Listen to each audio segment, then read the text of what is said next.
Good evening and welcome to the Business Day. I'm Andrea Chisholm. The Bank of Jamaica has again increased its policy interest rate, a move to make borrowing more expensive and push consumers to spend less. The central bank's policy interest rate now stands at 6.5%, a 50 basis points increase over last month. Today's rate hike makes one full year of increases as the BOJ, like most central banks around the world, tries to fight inflation. The cost of goods and services over the last year has exceeded the BOJ's 4 to 6% target range. That was pushed by global shipping constraints and the Russia-Ukraine crisis. Inflation locally has remained at 10.2% for the 12 months leading to July and August this year. The new interest rate takes effect tomorrow and comes a week after the U.S. Federal Reserve pushed its benchmark interest rate up. The private sector has called for the BOJ to stop increasing rates as businesses are being affected by the hike in lending rates from some financial institutions. Meanwhile, financial analyst Dennis Chung says the consistent rate hike in interest rates since October 2022 has been effective.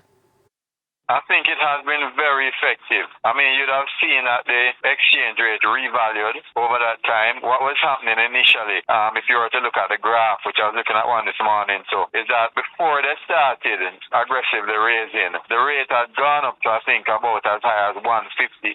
And then after they started raising, the exchange rate came back down to as low as 151. The truth is that, people talk about the interest rate causing challenges, but the bigger challenge would have been if the exchange rate moved, because 90% of our consumers imported. The private sector has been against the continuous rate hikes. Mr. Chung says while he understands their concerns, it should be more beneficial in the long run. What it's going to do is going to make the cost of production higher. It's going to slow down the business environment. But that is the intention. The intention is to do that because we import so much. And if we don't do it, it's because the Fed increased interest rates last week by 75 basis points. If we do not increase interest rates, people are going to demand more and more US dollars. And it's going to eventually cause inflation and eventually slow down the economy. Anyway, so I understand the concerns, but I think that they're short-sighted in those concerns.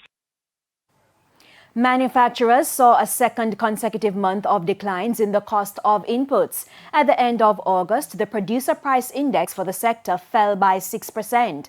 The decline was due mainly to a 2.8% drop in the cost of refined petroleum products. The downward trend was, however, tempered by a 1% increase in the index for inputs in the category manufacture and food products. The cost of goods to manufacturers moved up by 19.6% for the year ended August. The US dollar is being sold for an average $152.68.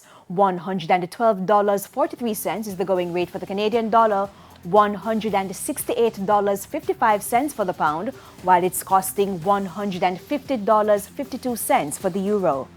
And to the stock market now, the JSE index went up by 1,852 points today, while the junior market index also increased by 11 points. Leading the advancers, T-Tech, Consolidated Bakeries Jamaica, First Rock Real Estate Investments US dollar shares, Trans-Jamaican Highway 8% shares, and Trans-Jamaican Highway US dollar shares.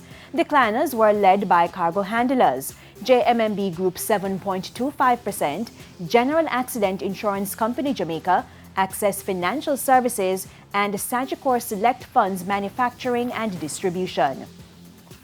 And that's it for the Business Day. I'm Andrea Chisholm. Good evening.